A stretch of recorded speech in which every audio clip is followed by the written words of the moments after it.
Guys आज के इस वीडियो में हम कुछ स्पेशल जानेंगे और कुछ नया जानेंगे, ठीक है। तो इसमें हमारा ये हार्ड वर्क भी होगा और उसके साथ साथ स्मार्ट वर्क भी होगा, बट कैसे होगा और किस चीज़ पे होगा तो आइए जान लेते हैं कि ये जो होगा हमारा जो स्मार्ट स्टडी होगा और हार्ड वर्क होगा ये किस पे होगा। एसएससी दिल्ली पुलिस कांस्टेबल 2025, ठीक है। हम ये जानेंगे कि इसका पूरा सिलेबस क्या है और बेस्ट स्ट्रेटेजी क्या है, ठीक है। एंड इसमें क्या पढ़ना है और कैसे पढ़ना है, न्यू पैटर्न है इसी पे बताएंगे। एंड इसमें आपको वही सब्जेक्ट कवर करना है, ठीक है, क्योंकि जैसा कि पता है आप सब लोगों को कि 16 दिसंबर से इसका पेपर स्टार्ट हो जाए। अचानक से ये सब कुछ हो गया तो बहुत बच्चों को बहुत सारे ऐसे स्टूडेंट थे जिन्होंने अभी शुरुआत भी नहीं की थी, ठीक है इसकी। तो आप यहाँ पर ये देखेंगे, मैं आपको वही चीज़ बताऊंगी कि हाँ अगर आपने शुरुआत नहीं की थी या आपने शुरुआत भी की थी तो अगर आप सही ढंग से नहीं कर रहे थे प्रॉपर वे में टाइम टेबल से, तो आप यहाँ पर इस चैप्टर को पढ़ लीजिए और इस पॉइंट को पढ़ लीजिए। यहाँ से ज़्यादा क्वेश्चन पूछे जाते हैं, ठीक है। आइए अब शुरू करते हैं, ठीक है। तो यहाँ पर अब हम पहले पॉइंट को यहाँ पर कवर करेंगे कि हमने क्या क्या हमारा पॉइंट है, मुद्दा क्या है, ठीक है। तो मैंने ऊपर तो बता दिया, बट यहाँ पर देखते हैं कि जो एसएससी दिल्ली पुलिस कांस्टेबल है इसमें सिलेबस तो बताएंगे, स्टैटिक भी बताएंगे और क्या इसका रिस्पॉन्स लास्ट में मिलता है ये भी बताएंगे, ठीक है। तो यहाँ पर अब देख लेते हैं हम कि क्या पढ़ना है, कितना पढ़ना है, कौन से चैप्टर पढ़ना है और कम समय में पूरा सिलेबस भी कवर करना है, ठीक है। लगभग 14 से 15 दिन बचे हुए हैं, ठीक है। तो आपको कितना एक्सपेक्ट करना है, ठीक है। तो अब यहाँ पर हम देखते हैं फर्स्ट पॉइंट हमारा ये है कि हमें तो पहले सिलेबस समझना होगा। तो सिलेबस में आपको थोड़ा सा बताना चाहूँगी कि भाई क्यों कुछ ऐसे हैं जो न्यू हैं तो उनको नहीं। तो यहाँ पर अब देखते हो कि 100 प्रश्न होते हैं और 100 नंबर के होते हैं, ठीक है, और 90 मिनट लगता है, ठीक है। कि 4 सिलेबस हैं इसमें, तो कितने क्वेश्चन रहता है, कितने क्वेश्चन है और कितने नंबर के हैं, ठीक है। तो यहाँ पर देखते हैं जीएस के लिए, ठीक है, सॉरी यहाँ पर अब हम देखते हैं रीजनिंग का, ठीक है। तो रीजनिंग का देखते हैं। तो रीजनिंग जो आपका है ये 25 क्वेश्चन का होता है और 25 क्वेश्चन होते हैं और 25 नंबर का होता है, ठीक है। तो यहाँ पर आप देख सकते हो 25 नंबर का होता है। जीके जीएस में तो 50 क्वेश्चन होते हैं और 50 नंबर के होते हैं। मैथ के 15 क्वेश्चन होते हैं और 15 नंबर के होते हैं, ठीक है। और कंप्यूटर जो आपका होता है वो 10 क्वेश्चन होता है और 10 नंबर के। मतलब कि जो मैंने इधर बताया है ये सारे क्वेश्चन होते हैं, ठीक है। जैसे कि मैंने बताया आपको जीएस के 50 क्वेश्चन होते हैं, रीजनिंग के 25 क्वेश्चन होते हैं, मैथ के आपके 15 क्वेश्चन होते हैं एंड कंप्यूटर के जो क्वेश्चन होते हैं वो 10 क्वेश्चन होते हैं, ठीक है। लेकिन अभी 10-15 दिन बचा है, ठीक है, लगभग 15 दिन बचा हुआ है। तो इसमें कैसे कवर करें, टारगेट बनाओ कि हाँ इतने दिन में मैंने इतना सिलेबस कवर करना है, देन इसके आगे क्या कर रहा है, ठीक है। तो यहाँ पर मैंने अब दूसरा पॉइंट हमारा ये है कि रीजनिंग है, बट इसमें क्या क्या पढ़ना है और कैसे पढ़ना है, ठीक है। रीजनिंग के जस्ट नीचे मैं आपको बताऊंगी कि किस सिलेबस के कितने क्वेश्चन आते हैं, ठीक है। तो यहाँ पर अब देख लेते हैं कि जो हमारा रीजनिंग होता है 25 नंबर का आता है, तो इसमें हमारा जो स्कोरिंग सेक्शन होता है वो कितने का होता है, ठीक है। तो सबसे मोस्ट इम्पोर्टेंट पॉइंट आपको बता रही हूँ, बस यही आप कवर कर लीजिएगा, ठीक है। आप बहुत कुछ कर सकते हो, बस आप अपने अंदर जिद रखो, ठीक है, किसी चीज़ का। तो यहाँ पर देखते हैं क्या पढ़ना है, ठीक है। इम्पोर्टेंट टॉपिक ही आपको बताऊंगी, ठीक है।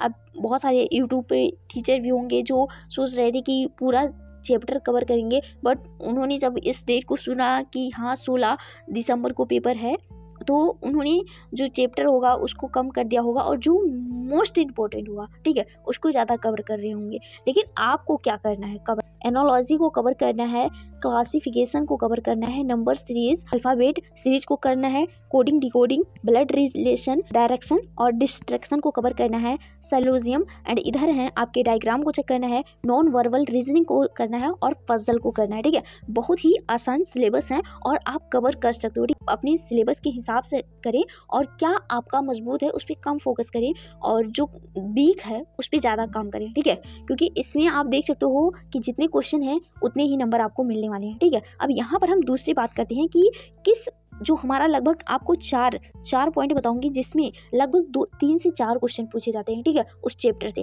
तो यहाँ पर आप एक्सपेक्ट कर सकते हो कि कोई टीचर आपको ऐसा नहीं बताता होगा, ठीक है। बताएंगे आपको कि 3 से 4 क्वेश्चन लगभग सीरीज से आते हैं, ठीक है, सीरीज से आते हैं एंड कोडिंग डिकोडिंग से आपके लगभग 3 क्वेश्चन आते हैं एंड आपको एनोलॉजी से 2 क्वेश्चन आते हैं, 1 आउट से लगभग 2 से 3 क्वेश्चन आते हैं, ठीक है। आप एक्सपेक्ट कर सकते हो, आप गेस कर सकते हो कि हाँ ये कितना इंपॉर्टेंट है, ठीक है। तो अगर आप 25 में लगभग 24 से 25 नंबर लाना चाहते हो तो इन सारे चैप्टर को कवर कर लो।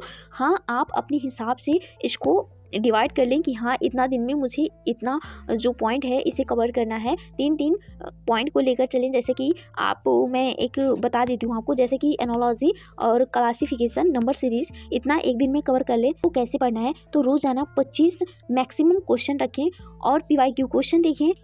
इजी को पहले पढ़ें और जो टफ है उसे बाद में पढ़ें, ठीक है। अब यहाँ पर बात करते हैं हम तीसरे पॉइंट की बात करते हैं कि जो हमारा GS है, और GS की बात बाई कर लेते हैं क्योंकि GS तो सबसे ज़्यादा नंबर देने वाला है, लेकिन बहुत सारे कोई GS में फुल नंबर नहीं पाता है, ठीक है। तो यहाँ पर मैं एक्सपेक्ट करती हूँ जो ऐसे UPSC वाले बच्चे होंगे, क्योंकि उनका जो GS होता है वो मजबूत होता है, ठीक है। तो अगर आप UPSC की तैयारी कर रहे हो, साथ में इस फॉर्म को भी फिल कर रखा है, तो बहुत अच्छा है क्योंकि ये भी सेंट्रल लेवल का है। अगर आप छोटा जॉब कर रहे हो, अभी सोचो कि यूपी जो आपका दिल्ली पुलिस कांस्टेबल है ये मिल जाए, देन उसके बाद आप UPSC करो तो बहुत अच्छा है, ठीक है। आप अपने लिए कोई छोटा मोटा गवर्नमेंट जॉब रखे रहो, फिर उसके आगे आप बड़ी नौकरियों की भी, बड़े जॉब की भी तैयारी करते रहो, ठीक है। ये भी अच्छा है, ठीक है, ये भी एक अच्छा सोल्यूशन है। एंड हम तीसरे पॉइंट की बात करते हैं, क्योंकि मैंने जो हमारा ये चैनल है इस पर मैंने काफ़ी ज़्यादा जो जुड़े हमारे फ्रेंड्स हैं वो UPSC के हैं, ठीक है। तो मैं चाहती हूँ कि हमें पता है कि बहुत सारे ऐसे हमारे फ्रेंड्स हैं जो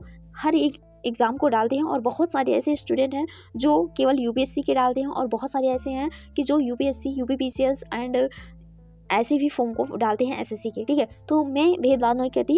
एंड अब यहाँ पर मैं आपको बता देती हूँ, क्योंकि बहुत ज़्यादा टाइम नहीं है और बहुत ज़्यादा समय लग जाएगा तो बच्चे भी बोर हो जाएंगे। एंड अब यहाँ पर हम देख लेते हैं स्टैटिक GK, ठीक है। इसमें हम हिस्ट्री को पहले उठाते हैं, तो हिस्ट्री में हम ये देख लेते हैं कि हिस्ट्री में हमें क्या पढ़ना है। तो यहाँ पर हम वो आपको पॉइंट बता रहे हैं, आप वहाँ से पढ़िएगा, ठीक है। तो एंशिएंट हिस्ट्री में आपको क्या पढ़ना है, तो यहाँ पर आप देखते हैं सिंधु सभ्यता आपको पढ़ना है। मॉडर्न मिडेवल हिस्ट्री में आपको पढ़ना है दिल्ली सल्तनत एंड मुगल काल पढ़ना है। एंड मॉडर्न हिस्ट्री में आपको पढ़ना है स्वतंत्रता संग्राम, ठीक है। ये आपको कवर कर लेना है। एंड इसके आगे हम बात करते हैं पॉलिटी की, ठीक है। पॉलिटी में आपको क्या पढ़ना है और कैसे पढ़ना है, तो पॉलिटी में आपको क्या पढ़ना है, तो पॉलिटी यानी कि राज्य व्यवस्था की बात करते हैं। तो राज्य व्यवस्था में संविधान आपको पढ़ना है, राष्ट्रपति, प्रधानमंत्री, सांसद, मौलिक अधिकार और महत्वपूर्ण संशोधन क्या है, ठीक है। सारे जो हमारे संशोधन है उसको मत पढ़ें, ठीक है। जो मोस्ट इंपॉर्टेंट है उसे कवर करें, ठीक है। हमारा बताने का मकसद ये है कि जो इसमें इंपॉर्टेंट है उसे ही आप कवर करें, ठीक है। और समझ रहे हो, इसको मैं आपको बताना चाहूँगी कि जो यहाँ पर आपको आर्टिकल भी पढ़ना है, ठीक है, अनुच्छेद भी पढ़ना है। और अनुच्छेद में आपको क्या करना है कि जो ऐसे क्वेश्चन अभी पूछे जा रहे हैं SSC एग्जाम में कि आप उसे एक्सपेक्ट भी नहीं कर सकते, ठीक है। वो लोग कहते हैं कि ये इंपॉर्टेंट है, इसे पढ़ लो, ये पढ़ लो, ये पढ़ लो। जो एग्जामिनर है, जो एग्ज़ाम बना रहा है, उसे भी पता है कि बच्चे किस चीज़ पे ज़्यादा फोकस कर रहे हैं, ठीक है। तो उसको नहीं वो देता है, ठीक है। अब वो भी एग्जामिनर सोचता है कि बच्चे उस चीज़ को नहीं पढ़ रहे हो। एग्जामिनर क्या सोचता है, एग्जामिनर के दिमाग में क्या चलता है कि हाँ कोई टीचर उस चीज़ को ना पढ़े और उस पर ज़्यादा ना फोकस किया हो, उस चीज़ को वो उठाता है, ठीक है। तो आपको ऐसा नहीं है कि थोड़ा बहुत लगभग 50 अनुच्छेद तक और 100 अनुच्छेद तक पढ़ लिया तो उतने से क्वेश्चन आएंगे, नहीं, उससे ऊपर भी आते हैं, ठीक है। आप वो एक्सपेक्ट भी नहीं कर सकते हो कि हाँ वो भी चीज़ पूछ सकता है, ठीक है।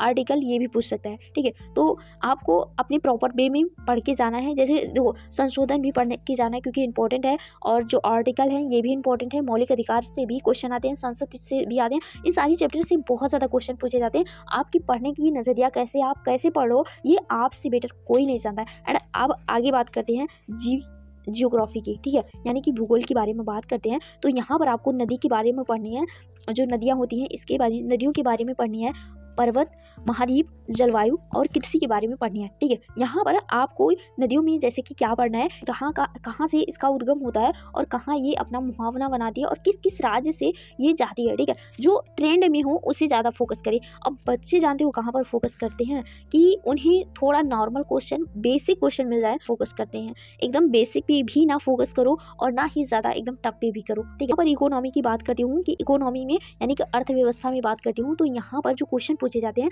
ये GDP से क्वेश्चन पूछे जाते हैं, एंड बजट से क्वेश्चन पूछे जाते हैं, और मुद्रा प्रणाली से क्वेश्चन पूछे जाते हैं, ठीक है। तो ये चैप्टर आपको कवर कर लेने हैं इकोनॉमी में, ठीक है।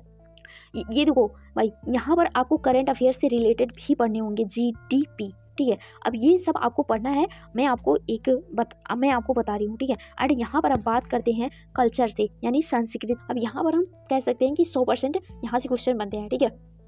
तो यहाँ पर हम देखते हैं कि नृत्य से क्वेश्चन बनते हैं, त्योहार से भी बनते हैं, चित्रकला एंड संगीत से भी क्वेश्चन आते हैं। ठीक है, अब 100% क्यों कहा मैंने, क्योंकि देखो नृत्य से नहीं पूछता है तो त्योहार से पूछ लेता है, त्योहार से नहीं पूछता है तो चित्रकला से पूछ लेता है, और चित्रकला से नहीं पूछता है तो संगीत से पूछ लेता है। ठीक है, तो यहाँ से क्वेश्चन तो बनते हैं। एंड अब बात करती हूँ कि जो हमारा अगला सब्जेक्ट है साइंस से। ठीक है, साइंस से पूछते हैं जैसे कि फिजिक्स, केमिस्ट्री और बायोलॉजी में क्या पढ़ना है और कैसे पढ़ना है, बल, कार्य और ऊर्जा।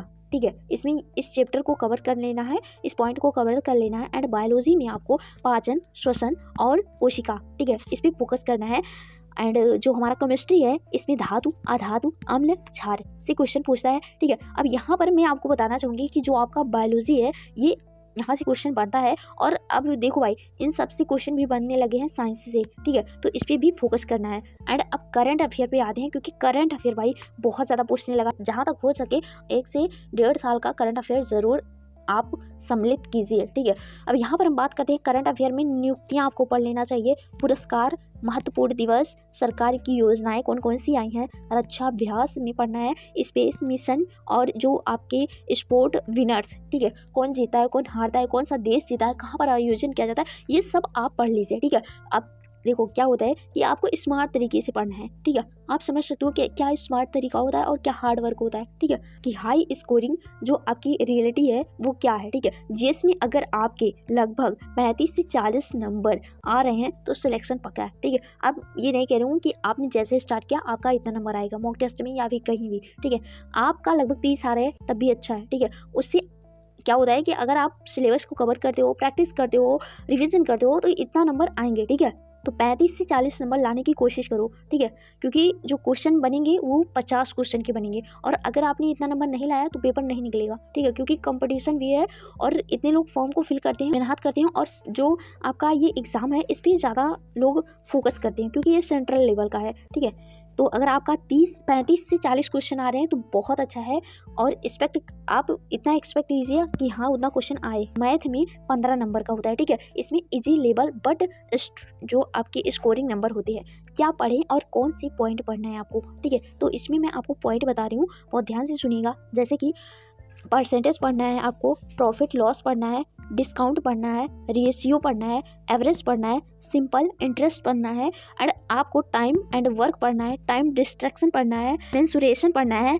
एलसीएम एचसीएफ पढ़ना है, नंबर सिस्टम पढ़ना है। ठीक है, ये सारे चैप्टर आप कवर कर लो क्योंकि बहुत ज़्यादा समय नहीं बचा है। तो इस पर ज़्यादा अगर आपने, मैं जहाँ तक एक्सपेक्ट करती हूँ कि ऐसा नहीं है कि आपने जीरो से एकदम शुरू करे हो। ठीक है, आपने तो कुछ पढ़ा होगा ना, फिर उसके आगे आप शुरू कर लीजिए, और जिस टीचर से आप पढ़ रहे थे उसी टीचर से पढ़िए। ऐसा नहीं है कोई बताता है कि 5 मिनट में ये हो जाएगा वो हो जाएगा, कुछ नहीं, वो केवल अपनी वीडियो को चलाने के बता रहा है। ठीक है, आपने जिस टीचर से पढ़ा है उसी से पढ़िए, क्योंकि वो टीचर आपको वो चीज़ पढ़ाएगा। ठीक है, क्या होता है कि कोई आपको प्रॉफिट लॉस पहले पढ़ा देता है तो कोई बाद में पढ़ाता है। ठीक है, लेकिन हाँ आप इम्पोर्टेंट के हिसाब से अपने पढ़िए। ठीक है, और इसके आगे मैं आपको बताती हूँ कि इम्पोर्टेंट इसमें क्या बहुत इंपॉर्टेंट है जो आपको पढ़ लेना चाहिए। जैसे कि यहाँ पर है परसेंटेज और प्रॉफिट लॉस, रेशियो, एवरेज। ठीक है, ये जो 4 पॉइंट हैं ये बहुत इंपॉर्टेंट है, यहाँ से क्वेश्चन बनते ही बनते हैं। ठीक है, अब कैसे पढ़ना है, आपको लगभग रोजाना 20 क्वेश्चन पर काम करना है और 20 क्वेश्चन को सॉल्व करना है। ठीक है, और फार्मूला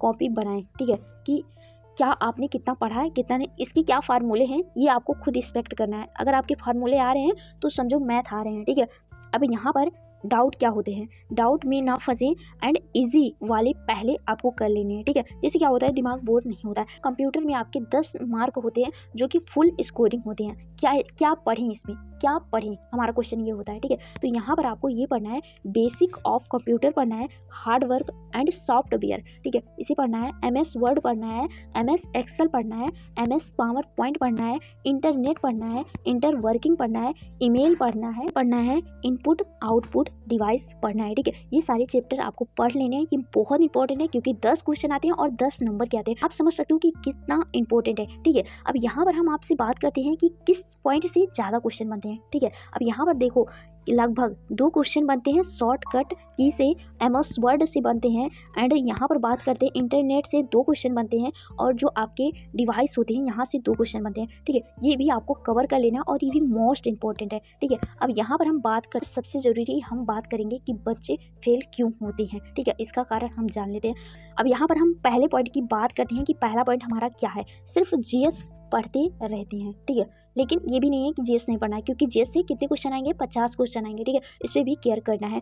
बाकी सिलेबस आप छोड़ देते हो तब भी आप फेल हो सकते हो। दूसरा ये कहते हैं कि मॉक टेस्ट नहीं देते हैं, यानी कि स्पीड जो एक्यूरेसी होता है वो आपका नहीं बन पाता है और ख़राब हो जाता है, ठीक है। मेन बात ये है और मेन मुद्दा भी ये, जितना जल्दी और जितना अच्छे से समझोगे उतना अच्छा होगा, ठीक है। तीसरे नंबर की बात करते हैं कि तीसरा नंबर यानी कि स्ट्रेटेजी नहीं बनाते हैं। यूट्यूब पर सिर्फ वीडियो देखते रहते हैं। क्या होता है, लोग क्या करते हैं, एक्सपेक्ट क्या करते हैं लोग कि वीडियो यूट्यूब पर देखेंगे और 2x पर करके आराम से देखेंगे, ठीक है। ऐसा नहीं है कि वो बैठे अपना नोट्स बनाए, उसको पढ़ें, फिर उसके बाद जितना पढ़ा है उन्होंने यूट्यूब पे उसे रिवाइज करें। ये गलती जो होता है बच्चे बहुत ज़्यादा करते हैं। और चौथे पॉइंट की बात करते हैं कि नोट्स बहुत इकट्ठा कर लेते हैं। बहुत सारे टीचर हैं और बहुत ज़्यादा आपको बताएंगे, ठीक है। रिवीजन नहीं करते हैं, ठीक है। नोट्स बना लेंगे, रिवीजन नहीं करेंगे, ये भी गलतियाँ करते हैं। सातवां, क्या स्ट्रेटेजी होनी चाहिए आपकी। तो यहाँ पर अब हम डेली रूटीन की बात करते हैं कि डेली रूटीन आपका क्या होना चाहिए। देखो यहाँ पर आपको तुम्हें बता रही हूँ डेली रूटीन क्या होनी चाहिए, लेकिन आप अपने हिसाब से इसे बना लेते हो तब भी अच्छा है, ठीक है। रीजनिंग में 25 क्वेश्चन आप रोज करते हो तो बहुत अच्छा है। और जीएस में आप 2 चैप्टर, ठीक है, रोज़ लेकर चल रहे हो तो भी बहुत अच्छा है, तब भी बहुत अच्छा है। जैसे कि 20 करंट अफेयर के क्वेश्चन लेना है आपको और 2 चैप्टर जीएस के, ठीक है। जीके के 2 चैप्टर एंड करंट अफेयर के 20 क्वेश्चन एंड अपने हिसाब से और क्वेश्चन बढ़ा सकते हो, ठीक है। जितना ज़्यादा आपके पास टाइम है उसी के हिसाब से आप इसे मैनेज कर सकते हो। मैथ में आप 20 क्वेश्चन लेकर चले एंड कंप्यूटर में आप एक टॉपिक को लेकर चले, ठीक है। एक मॉक टेस्ट ज़रूर दें और 3 दिन में दें या फिर 2 दिन, 3 दिन में देंगे बहुत अच्छा है, ठीक है, क्योंकि पेपर भी आ गया है, ठीक है। आप सिलेबस जितना जल्दी कवर कर लेंगे उतना अच्छा है, ठीक है। अब लास्ट वाला पॉइंट हमारा ये है कि आपका फाइनल टारगेट क्या होना चाहिए, ठीक है। फाइनल टारगेट में आपको मैं बताऊँगी कि रीजनिंग लगभग 20 प्लस जा रहे हैं तो बहुत अच्छा है। अगर आपने इन सारी सिलेबस को कवर कर ले हो और रिवीजन कर रहे हो, ठीक है, और मॉक टेस्ट दे रहे हो, तो यहाँ पर आपसे मैं जो एक्सपेक्ट करूँगी तो लगभग रीजनिंग में 20 प्लस होनी चाहिए, ठीक है, क्योंकि रीजनिंग बोलते हैं लोग कि बहुत अच्छा होता है और मजबूत भी होता है काफ़ी लोगों का। एंड अब जीएस की बात करते हैं तो जीएस में लगभग आपके भाई 35 से 40 क्वेश्चन सही होने चाहिए। एंड यहाँ पर मैथ के जो क्वेश्चन होने चाहिए वो 10 से 20 क्वेश्चन सही होने चाहिए। कंप्यूटर की बात करती हूँ, कंप्यूटर में आपके लगभग 9 से 10 क्वेश्चन सही होने चाहिए। जो सेल्फ स्कोर आता है वो लगभग 70 प्लस यानी कि 70 प्लस आते हैं, ठीक है। ये एकदम आसान तरीके से मैंने बता दिया। एंड इसमें क्या आपको बहुत अच्छा लगता है नीचे कमेंट कर सकते हो आप, और आप किस टीचर से कौन सा सब्जेक्ट पढ़ रहे हो नीचे ज़रूर कमेंट कर देना। एंड आपके लिए अगर बहुत सारे ऐसे स्टूडेंट हैं जो एसएससी दिल्ली पुलिस के लिए फॉर्म को फिल किए हैं लेकिन वो एचसीएम का डाले हैं, ठीक है। आप इंग्लिश किसी भी टीचर से पढ़ सकते हो। एंड यहाँ पर मैंने जो हुआ मुझसे वो मैंने आपको बता दिया और इन सारी सिलेबस को आप कवर कर ले तो पेपर बहुत अच्छे से निकल जाएगा, क्योंकि यूट्यूब पर भरा पड़ा मटेरियल है, ठीक है। लाखों टीचर हैं आपको पढ़ाने वाले यूट्यूब पर, तो आप यूट्यूब की दुनिया पे अगर आप यूट्यूब की दुनिया में जाते हो पढ़ने तो वहाँ पर खो जाओगे, ठीक है। आप अपना एक ये क्या होता है, इसका अगर आपको PDF चाहिए तो टेलीग्राम पर मैं दे दूँगी। एंड इसे आप इस चैप्टर को आप सिलेक्ट कर लें और इतना ही पढ़ लें, ठीक है। लगभग 15 दिन बाकी हैं तो इतना पढ़ के रिवीजन करके और ठीक है मॉक टेस्ट दे दें और फिर उसके बाद जाएं पढ़ने, ठीक है। और एक टीचर को फॉलो कीजिए जो आपको बेस्ट, जिससे आपको समझ में आता है, ठीक है। एंड ये वीडियो आपको कैसा लगता है नीचे कमेंट कर दीजिएगा। स्मार्ट स्टडी और हार्ड वर्क क्या है, इसका मतलब ये होता है कि अगर आप कुछ कर रहे हो अपनी लाइफ में तो आप टाइम टेबल बनाएं और क्या क्या कैसे आते हैं उसे लिखें, देन उसके बाद वो टिक लगाएं कि हाँ इतने दिन में मुझे ये कवर कर लेना है और इतना नंबर इतने दिन में मुझे लाना है, ठीक है। तो यही होता है स्मार्ट स्टडी। तो कैसा लगता है नीचे कमेंट बॉक्स में ज़रूर बताइएगा। और इसके साथ आप किस एग्जाम की और तैयारी कर रहे हो नीचे कमेंट कर सकते हैं। और इसी तरह की वीडियो के साथ मैं आपसे मिलूँ किसी नेक्स्ट वीडियो में, तब तक के लिए bye bye, tata, take care.